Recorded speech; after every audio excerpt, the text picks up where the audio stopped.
কখনোই আপনার কাছের মানুষে এটা ফিল করাবেন না যে আপনি অল্পতেই সন্তুষ্ট, তাহলে মানুষ আপনাকে পেয়ে বসবে। আমার নিজের অভিজ্ঞতা থেকে বলছি, ছোটবেলায় আমার মা কখনো সুস্বাদু মাছ মাংস রান্না করলে সব থেকে বড় পিসটা আমাকে তুলে দিত। তার কারণ হচ্ছে আমি কখনোই অল্পতে সন্তুষ্ট হতাম না।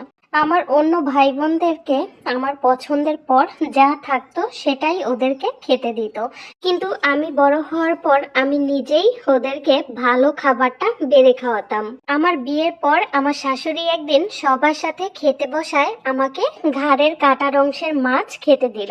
আমি হঠাৎ করেই বলে ফেললাম, আম্মা, আমি ঘাড় কিংবা লেজের অংশের মাছ এসব খাই না। আমার শাশুড়ি আমার দিকে তাকিয়েছিল আর আমার বড় যা মুখ লুকিয়ে হাসছিল। তার কারণ ওই টেবিলেই আমার শ্বশুর আর তার 3 ছেলেও খেতে বসেছিল, আর টেবিলে মাছের বাটিতে মাছের পিসেরও কোনো কমতি ছিল না। তারপর থেকে যতবার আমি শ্বশুর বাড়িতে গিয়েছি ততবার আমার শাশুড়ি চেষ্টা করেছে আমার পছন্দের মাছ কিংবা মাংসের পিসটা আমাকে বেড়ে দিতে। যেমন ধরুন, আপনি ঘরের খাবার খাওয়ার সময় আপনার মা জানেন আপনি ডিম ভাজা আর ডাল হলেই অনেক বেশি সন্তুষ্ট, তাতেই অনেক বেশি খুশি। আপনার মা ছোটবেলা থেকেই ডিম ভেজে দিবে, মাঝে মাঝে অবশ্য ডিমের সাথে ডাল নাও থাকতে পারে। অথচ আপনার অন্য ভাই বোনদের যদি মাছ ছাড়া চলেই না বা মাছ ছাড়া খেতে পারে না কিংবা মাছ অনেক বেশি পছন্দ, তাহলে দেখবেন আপনার মার যতই কষ্ট হোক তার জন্য সেটা জোগাড় করে অবশ্যই রান্না করবে। বড় হয়ে আপনি যখন একটা পরিবার গঠন করবেন, তখন যদি আপনার জীবন সঙ্গী কোনোভাবে টের পায় আপনি আলু ভর্তা আর ডাল হলেই অনেক বেশি খুশি, সে তখন আপনাকে আলু ভর্তা আর ডাল বেড়ে দিয়েই বলবে ভাত খেতে।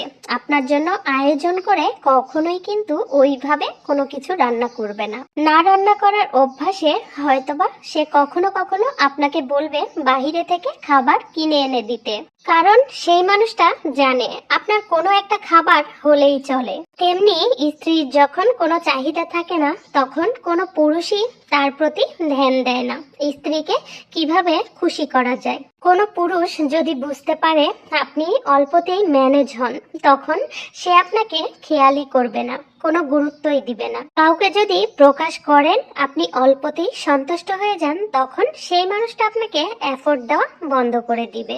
মানুষ এমনই, চাপে পড়লে সব করে থাকে। যার আদায় ক্ষমতা যত প্রখর সে সবার কাছ থেকে ততটাই গুরুত্ব পায়। অনেক কথা বলে ফেললাম, ভুলটুটি হলে সবাই ক্ষমার দৃষ্টিতে দেখবেন। সবাই ভালো থাকবেন আর আমার জন্য দোয়া করবেন। আপনাদের সাথে দেখা হবে আবার অন্য কোনো ভিডিওতে। আল্লাহ হাফেজ।